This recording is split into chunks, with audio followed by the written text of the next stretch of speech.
To understand what off-grid living is, you need to know what off-grid is. And it's not exactly living in a cabin such as this one, per se. Off-grid is basically living without public utilities, which is up here, the actual definition off Google. Now, we're going to start off with simple living. It's a pretty simple life, but there are priorities to do. You have to make a fire, make food, and everything else. But other than that, it's pretty stress-free. Now, let's be honest. To live off-grid, you have to know some survival skills, as such as making a fire, or having a water collection system going down into your water barrel with some kind of something to filter the leaves out of it, where you can filter it where it's safe to drink. You also have to know how to do some alternative cooking stuff, because most of the time in an off-grid situation, you aren't just going to have an oven. You will have power, such as the solar panel, but most of your cooking will either be done on something like this, with the cooking rack on an open bonfire, or on a wood stove like this. You can't really control the temperature, and most of the time you aren't going to have just tons of spices laying around, so you need to be able to walk in the woods, pick some spices, get some kind of food, and just cook it like that to survive.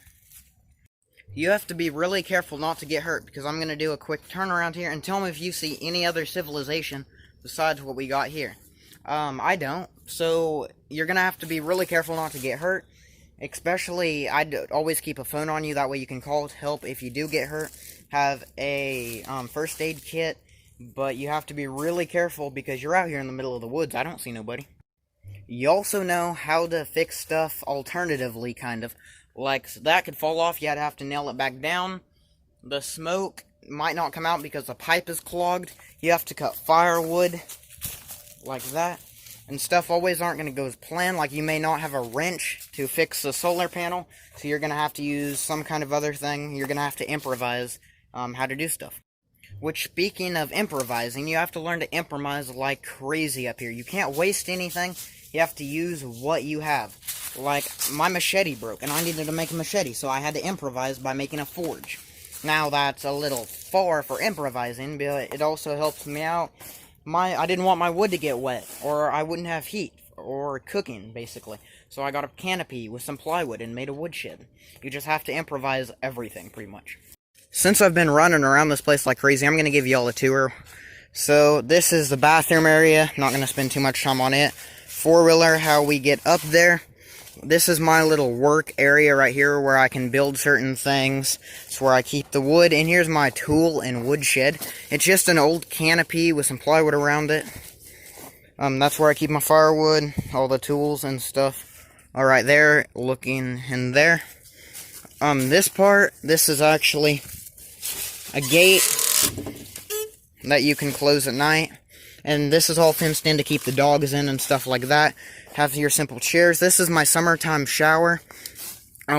We put a pot up there with a few holes in it, which I'll show you, which is in there right now. You climb up the ladder after you get some water hot on the fire, and you have yourself about a 16-minute shower. This is my little original cabin. If you look in there, that's a little secondary bedroom. I don't know how good you can see it.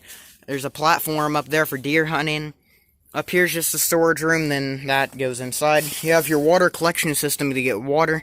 Comes down into this, kind of filters it. If you see, we have some clean water in there. This is my little forge to make stuff. That's just a little storage barrel.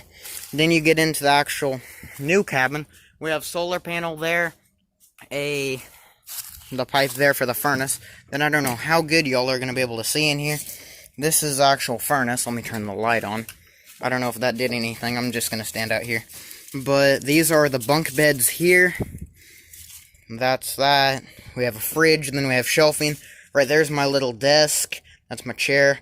Got some more shelves here. Right up here we have a dartboard. Then back here we have a shower, which there's a little pot thing there that goes up on the shower. This is more of a wintertime shower. Oh wait.